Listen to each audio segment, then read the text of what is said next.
Hey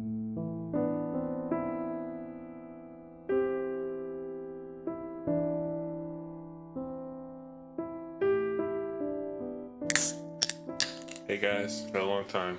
Sorry about that. Oh, it's so good.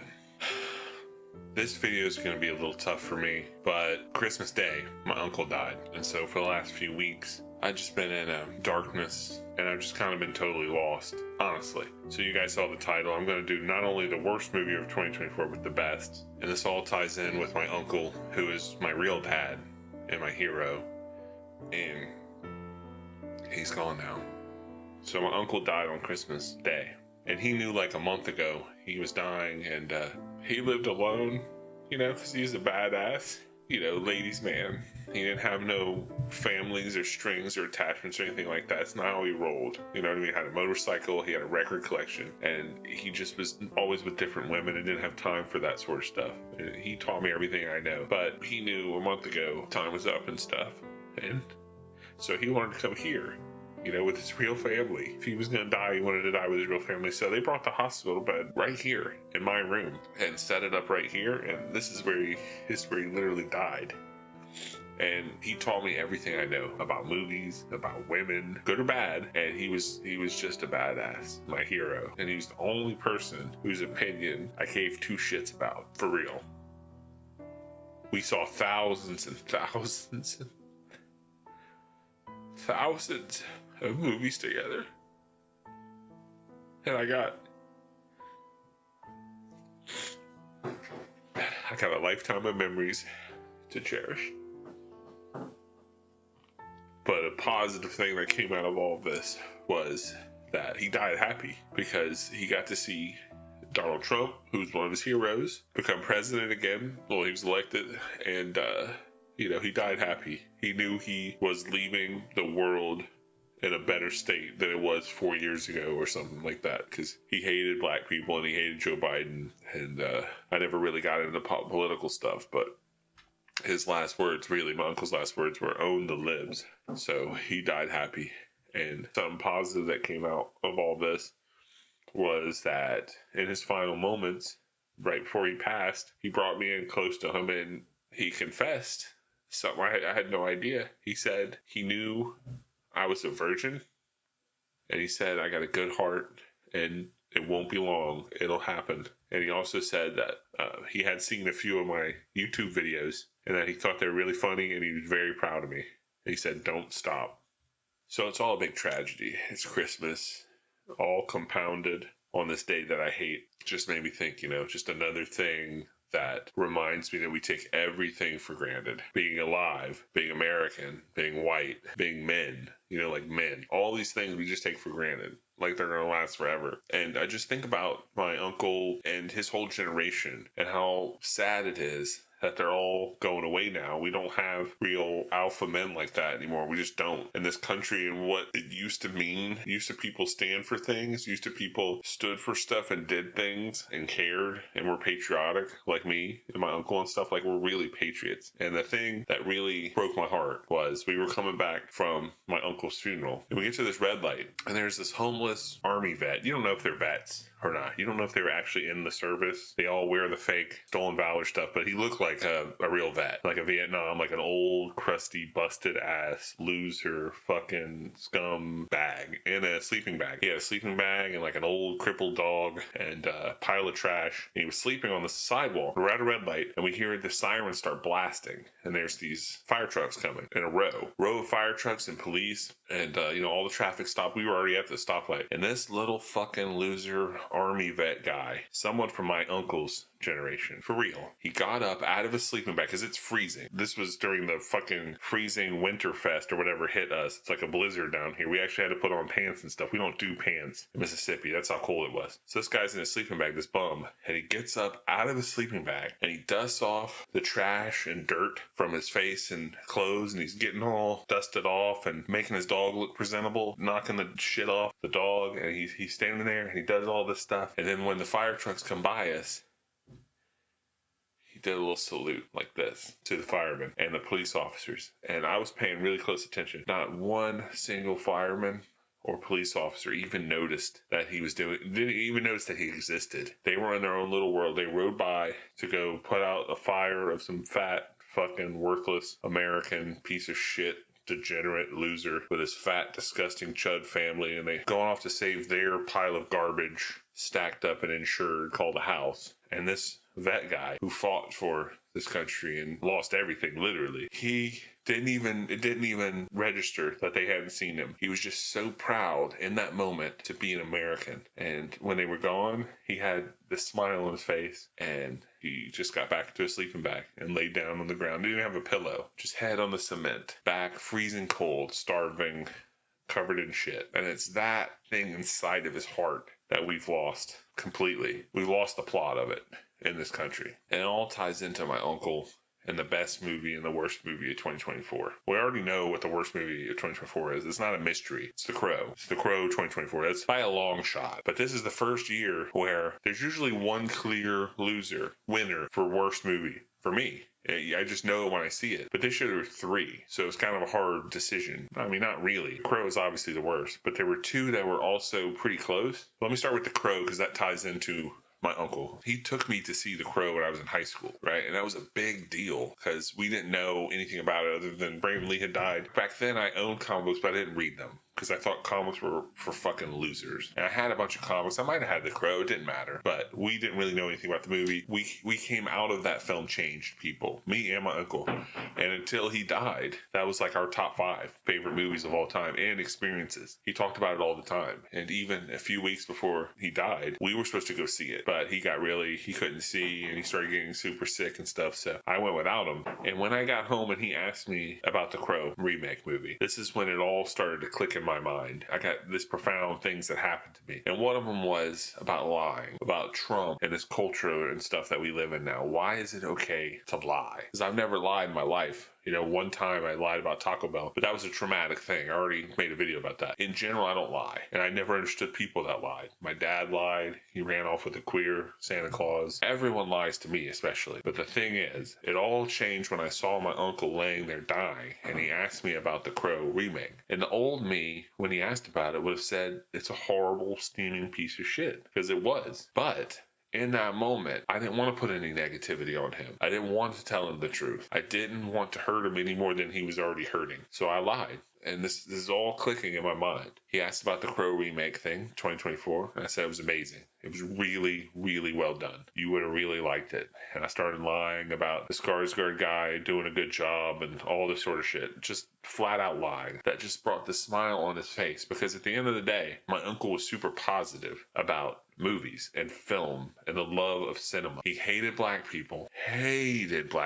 with a passion, but he's from a different era. And the one thing that you could say about him, his redeeming quality that made up for how racist he was that he had an overwhelming enthusiasm and positivity for movies. He never would say anything negative about a movie unless he absolutely was pushed to the edge and you forced him to. He was a gentleman, a white trash, former Klansman gentleman, a beau, a southern gent. So I lied. And he said he's barely cognizant at this point. And he said, you remember when I took you to see The Crow, the original Crow? I was like, yeah, of course I do. It's one of the best movies ever. It still is. And he said, there's no way that remake could be as good as the old Crow, right? And I was like, no, that'll never be topped. He's like, I know. And I told him he was the best.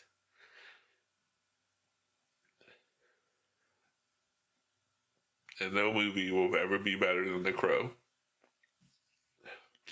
So I'm at this literal crossroads with my uncle and with movies and the bad ones and the worst and all this stuff. And all this stuff happening on Christmas and all these reminders forced these big questions out of me. And I had to answer them. Why do I hate these movies? Why do I hate you guys? Why do I hate everything? Right? Because I used to not be like that. And the answer was very clear. It's because I hate myself. That's why I hate everything. And I say I give everything a fair shake, but I don't. Because I really fucking despise myself. yes, The Crow is the worst movie of the year by far. Nothing even comes close. But Dune 2 and Nosferatu were garbage also. In some ways, they were worse than The Crow. So I'm not giving a pass. You know, like Robert Eggboy, the fact that he could put so much passion and attention and money and detail into a vampire movie, but not realize that his vampire looked absolutely fucking lame and his movie wasn't scary. That's a problem, okay? That's a big problem. Same thing with Dune 2. The fact that whatever Dylan View, I don't even know what fucking country that guy's from, the fact that he can make this $400 billion Dune movie starring two absolute fucking milk duds, Zendaya and Timothée Chalamet, okay, who are fucking horrible. All this attention to detail, all of this world building, all of this money and sound design, and all these things people like about it. But you got a vampire that looks like he's from fucking Motorhead, and you've got Paul Atreides, who's this little queer boy who no one in a million years could see as a hero in a film. Those are problems. Those are beyond problems. Those are the straws that broke the camel's Jew, that old saying. So these movies are just house of cards. They're really pretty houses of cards, which brings me to the best movie of 2024. What was it? No. It wasn't Megalopolis. Close, though. It's a little film you probably haven't seen or even heard of called The Apprentice. The best kinds of movies for me are the ones that you've never heard of, that you don't know anything about. And if you know a little bit about it on the surface level, it's kind of a movie that you would never watch in a million years, voluntarily, right? But for whatever reason, you did watch it, okay? And this movie, The Apprentice, I would never watch that in a million years because I don't give a fuck about Donald Trump. Really, any retarded billionaire. But the reason I watched it was because my uncle, that was his hero. So I said, sure, I'll watch the Donald Trump movie. And it literally changed my life, for real. Not only is it the best movie of 2024, but this is the movie that made me realize that I had a lot more in common with the Donald Trump guy than I thought at first. Because for the last 10 years, all I've been told over and over and over from the mainstream media and the people talking stuff, things on TV with their heads talking thing, is that this guy was Hitler, bad guy. He raped people and little kids and all these bad things. Because I believe the lies. Because basically, we're just Americans believe anything they're told. Because we don't read stuff, we watch stuff, and whatever the watchers tell us, we just say is true. If they say it's true, we just know it comes from there to here true. So I believed all this stuff. Okay. Then I saw this movie and I started digging into it a little bit. I said, wait a minute. I'm gonna do a little research. You know, you're supposed to do your own research. I did my own research and investigative stuff. And I found out this is a tragic story of a guy who's basically me. This movie is like holding a mirror up to me. So let me tell you about this movie. So in the last election, I bought into all the hype about how evil Trump was and stuff. And I voted for the lesser of two evils because I did vote. I voted for myself. I wrote in welcome Mathewson. And, you know, spoiler alert, I lost. And I have to admit this, even I was scared after the election when Trump won. My mom's crying every night. The whole world feels like it's coming to an end if you buy into the hype, into all the media stuff. So I said, surely it can't be that bad. So I started doing my own research. Turns out it's not. They're all lying because I'm good at picking up on people trying to control me and tell me what to think and stuff because I don't do that, right? So all these flags are going off. Why are people trying to tell me what to do and control me and stuff? Why are they calling this guy Hitler? And then I realized it's because people are scared, just in general. We just got over this fake Chinese virus stuff. A lot of people died. The flu. They can call it whatever we want. People are scared. Joe Biden's the president. He's like the old guy from Poltergeist. Who wouldn't be scared? I was scared because I thought Trump was going to deport all the Mexicans and ruin America. And then my uncle, you know, he's been telling me this, but before he died, he told me over and over again, no, he's only going to deport the bad ones. There's good ones and bad ones. He's going to deport the rapists and the criminal ones. And basically, I didn't understand this until my uncle explained it to me because he's the only one that went to college, right? Political science in the 60s and stuff. And he would always tell me, minority races, they're like pit bulls.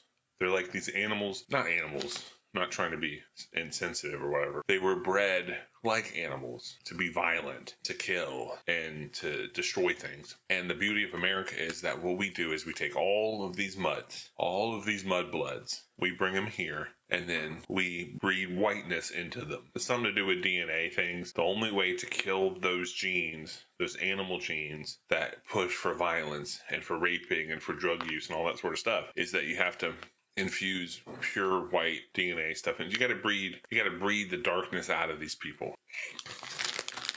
So that was good. You know, my uncle reassured me. You got to breed the white into them and breed the hate out of them. And then the good Mexicans will stay and run the taco trucks and make hot daughters and everything will be back to normal, but even better. Wasn't worried about that, but I see why people were worried about that. So sometimes I go out in the den, my mom's watching the news and stuff, and why are all the news stations hating on America? Like, why is everyone hating themselves? And that's when I realized I hated myself. And then it all clicked because I was programmed to hate myself. In this movie, The Apprentice unlocked that, deprogrammed me from all of that bullshit. So I started listening to what this Trump guy was saying. I watched a few of his things online, started really paying attention to what the guy's saying. He loves America. He's the opposite of all these losers online in their mom's basement pretending they're news channels on YouTube. And even the real news, the CNN and all the stuff, all they do is report about the negative stuff about America. And Donald Trump was the guy telling me that it's going to be okay. He's going to be like my new uncle, and he's going to help do all this good stuff to make us good again.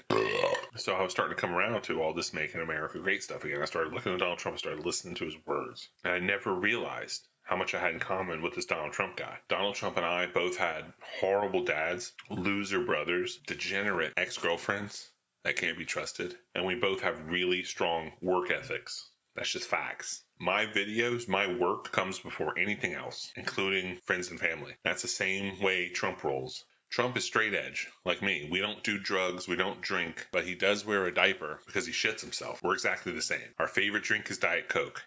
The motherfucker is so amazing that he had a Diet Coke button installed on his main Oval Office desk thing. Here's a picture of it right here. This is not a joke. He has a button that he can press on his desk, and then a little slave guy brings him a Diet Coke. I mean, if that's not fucking living, I don't know what is. What else do we have in common? He hates exercise. The idea of it makes him sick. He's 6'4", and when we were younger, me and him, we both looked like Robert Redford, for real. So everyone tries to tell me this shit. Oh, he's such a liar. He's lied thousands of times, whatever. I told you, when I lied to my uncle about the crow and I told him it was good, that's because I was doing a positive thing and making the world a better place. That's all Trump's doing. Sometimes you gotta lie to people. You can't just tell everyone the truth. And I'm tired of being honest and a loser. I'd rather start lying and be successful, like Trump. I've been good and honest for 47 years, and it's got me nothing. So I'm flipping the lever, changing the script, because being good is a construct created by our evil Jew overlords. My uncle told me all this before he died. I've heard this 1,000 times. I never understood till now. Being good, doing the right thing, all that sort of bullshit, all of that was created by these evil Jews to control us. Because if you do good, you can't make money and you can't be successful. So what Trump figured out was just don't be good. Lie when you need to get what you want. That's why he's been with thousands of women, and he's a billionaire, and he's the president of the United States. And I'm some fucking fat loser scumbag that's living in my parents' basement. Because I'm too good for this world. So what? I'm supposed to go out like some fucking chump? Fucking tell him the truth and tell him like it is? No. I have permission now. I have carte blanche from the highest, most important, most powerful person on the planet Earth to do whatever I want, to say whatever I want. Because truth is for losers. This all ties into the crow and my uncle and all this sort of shit. We're patriots. I forgot my purpose because I've been told to hate America and hate myself for so many years now. I've lost sight of the reality, which is that America used to be great. That's why we're going to make it great again. And the most American thing that you can do is look out for yourself. Number one, right here. And what's worst case scenario anyway? We have some nukes drop, some World War III stuff happens. They're only going to hit big cities anyway. I live down here in Mississippi country. There's nothing but fucking grits and hicks down here. They're going to blow up New York City. They're going to blow up California, whatever's left of it. They're going to blow up all these blue, hippie, liberal bullshit places. They're going to wipe out. Those nuclear bombs are going to just erase all of the homeless people, all of the degenerate animals killing each other, all the drugs, all of the violence, all the unhappiness. Sometimes we need stuff erased. You know what I mean? Sometimes that's a good thing. Sometimes we got to reset. You know, God used to do it all the time. He still does it. Hurricanes and floods. So worst case scenario, we lose a few million people. Whatever. We got to do whatever it takes to become great again. And I'm looking out for me. And if it does happen, if we go to World War, there's a civil war, anything like that, what am I going to do? Fucking sit on my fat ass in my mom's house and not do anything about it? Not stand for anything? Go down in history as a fucking loser? No. Right now, I'm joining the cool kids club, the winners club. The guys with all the guns and all the power and things like that. Because when push comes to shove, I don't want to be a fucking loser. Okay? I'd rather be a fucking alive liar than a dead honest person. Honest to God. You know what I mean? My whole worldview is different now.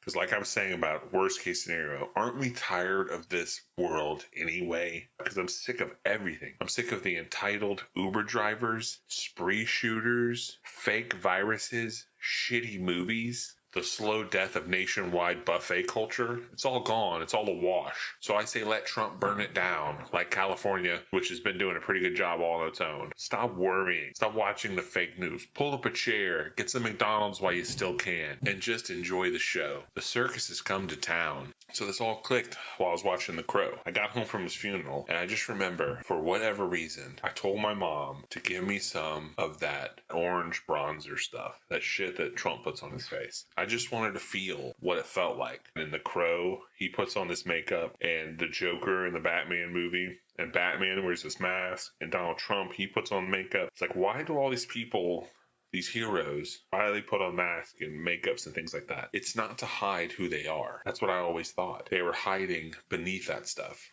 It wasn't that at all. Especially like those Antifa pussies that are hiding who they are behind all that mask and stuff, because they're the real terrorists. Fuck them. The makeup and mask and stuff was them becoming who they were meant to be. Something bigger, something stronger than what they started as. And that's what real power is. So my mom gave me the bronzer, and I was still devastated by my uncle, and I had all these conflicting emotions and things and movie stuff going on in my head, and I put the bronzer on my face, and there was something that came over me. This is when I knew. It all clicked. Donald Trump shits himself, fat ass loser, Diet Coke, liar, all these things. Me. Until you see it. Until you're face to face with the reality, standing in the mirror in that bronzer and feeling that power, you'll never understand. It's like one of those things that people say when they say, don't knock until you try it. Sounds stupid, but I'm right. And I felt it. And I don't think I'm going back. I am a different person now. And yes, putting orange bronzer on my face gets me one step closer to finally being happy and successful and getting the fuck out of my mom's house. Because we got to pull ourselves up by our bootstraps. We got to stop blaming everyone else for our problems. We have done this to ourselves. And it's not our responsibility to bathe and bask in our own sadness and self-pity and problems we've created for ourselves. That's not America. America is about putting on our makeup, put on our war face, putting on the power, and becoming the men that we were meant to be.